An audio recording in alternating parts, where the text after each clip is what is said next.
ಮನೆ ಕಟ್ಟಿಸುವಾಗ ಸಾಕಷ್ಟು ಮನೆ ಓನರ್ಗಳು ಮಾಡೋ ಮಿಸ್ಟೇಕ್ ಏನಂತಂದ್ರೆ, ರೈಟ್ ಟೈಮಲ್ಲಿ ಇಂಟೀರಿಯರ್ ಡಿಸೈನರ್‌ನ ಅಥವಾ ಇಂಟೀರಿಯರ್ ಡಿಸೈನಿಂಗ್ ಕಂಪ್ನಿನ ಅಪ್ರೋಚ್ ಮಾಡದೇ ಇರೋದು. ಆದ್ರೆ ಆ ಮಿಸ್ಟೇಕ್ ಈ ಮನೆ ಓನರ್ ಮಾಡಿಲ್ಲ. ಮನೆ ಪ್ಲಾಸ್ಟರಿಂಗ್ ಸ್ಟೇಜಲ್ಲಿ ಇರಬೇಕಾದ್ರೇನೆ ನಮ್ಮನ್ನ ಅಪ್ರೋಚ್ ಮಾಡಿದ್ರು. ಸೊ ಅಪ್ರೋಚ್ ಮಾಡಿ ನಮ್ದು 20/30 site proper space utilisation plan ಕೊಡಿ ಅಂತ ಕೇಳಿದ್ರು. ನೀವು ಹೇಗೆ ಪ್ಲಾನ್ ಕೊಡ್ತೀರಾ ಅದರ ಅಕಾರ್ಡಿಂಗೇ ನಾವು ಸಿವಿಲ್ ಫಿನಿಶಿಂಗ್ ಮಾಡಿಸ್ಕೊಡ್ತೀವಿ ಅಂತ ಹೇಳಿದ್ರು.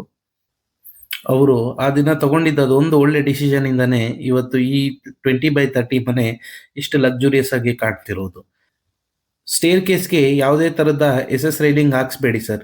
ಅದ್ರ ಬದಲು ನಮ್ಗೊಂದು 6 ಫೀಟ್ ವಾಲ್ ಮಾಡಿಸ್ಕೊಟ್ಬಿಡಿ. ನಾವು ಅದನ್ನೇ ಟಿವಿ ಯೂನಿಟ್ ಆಗಿ ಯುಟಿಲೈಸ್ ಮಾಡ್ಕೊಂತೀವಿ ಅಂತ ಹೇಳಿದ್ವಿ.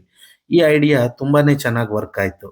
ಸೊ ಆದ್ರಿಂದ ಅವರಿಗೆ ಕಂಪ್ಲೀಟ್ ಟಿವಿ ಯೂನಿಟ್ ಸ್ಪೇಸೇನೆ ಸೇವ್ ಆಗೋಯ್ತು. ಸೊ ಈ ರೀತಿಯಾಗಿ ಸಣ್ಣ ಸಣ್ಣ ಸ್ಪೇಸ್ ಸೇವಿಂಗ್ ಪ್ಲಾನ್ಸ್ ಎಲ್ಲ ಇರುತ್ತೆ.